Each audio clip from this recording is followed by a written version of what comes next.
చల్లేటువంటి కార్యక్రమాలు. రఘునందన్ రావు మాట్లాడితే ఏదో టీఆర్ఎస్ మీద అక్కస్తోటి మాట్లాడుకునేటోళ్ళు అనుకునేటోళ్ళు ఇంతకాలం. రఘునందన్ రావు మీద వ్యక్తిగతంగా బురద జల్లేందుకు చాలామంది ప్రయత్నం చేసినారు.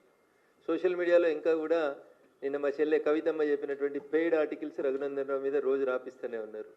పెయిడ్ న్యూస్ ఛానల్స్, పెయిడ్ జర్నలిస్టులు, కొత్త కొత్త పదాలు వింటున్నాం. 1995లో Raghunandan Rao contributor, but I never heard పైసలు తీసుకొని వార్తలు రాస్తారని, పైసలకు ఆర్టికల్ రాస్తారని మేము ఎప్పుడు జర్నలిజంలో పనిచేసినప్పుడు చూడలేదు. కానీ దురదృష్టం పెయిడ్ ఆర్టికల్స్, భారతదేశంలో అడ్రస్ లేని పేపర్లు, కానీ పొద్దుగా లేస్తే డిజిటల్ మీడియాలో కనబడతాయి.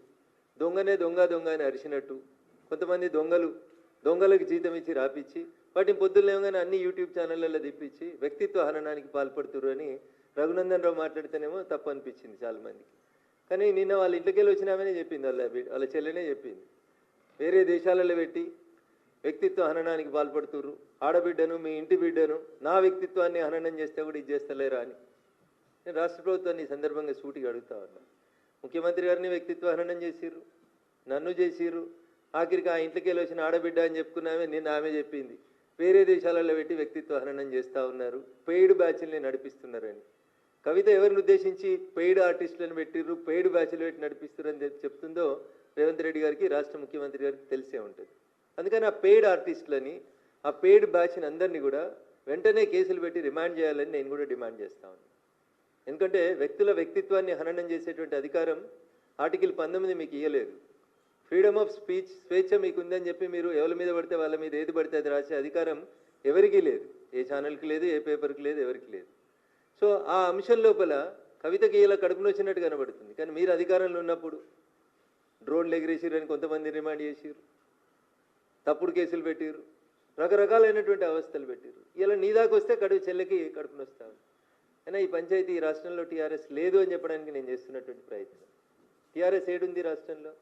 టీఆర్ఎస్ను వద్దని వాళ్ళ నాయననే ముంచేసి బీఆర్ఎస్ చేసేసి, ఆ బీఆర్ఎస్ను వద్దనుకొని ప్రజలు బీఆర్ఎస్ ఇచ్చారు.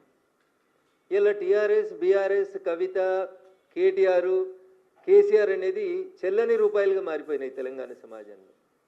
2001 కేసీఆర్ తెలంగాణ ఉద్యమాన్ని ప్రారంభించినప్పుడు 18 నుంచి 35 ఏళ్ళ వయసున్న వాళ్ళంతా జై తెలంగాణ అంటే ఇట్లా పుట్టలు తెచ్చుకొని వచ్చినారు, రోడ్డు మీదకి వచ్చినారు.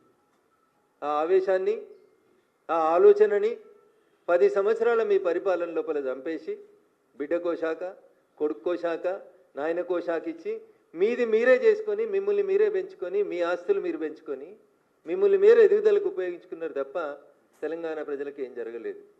తెలంగాణ రాష్ట్రం రావాలని పెట్రోల్ పోసుకొని తనను తను తగులబెట్టుకున్న శ్రీకాంతాచారి కుటుంబానికి ఏం దక్కలేదు మీ 10 ఏళ్ల పాలన లోపల.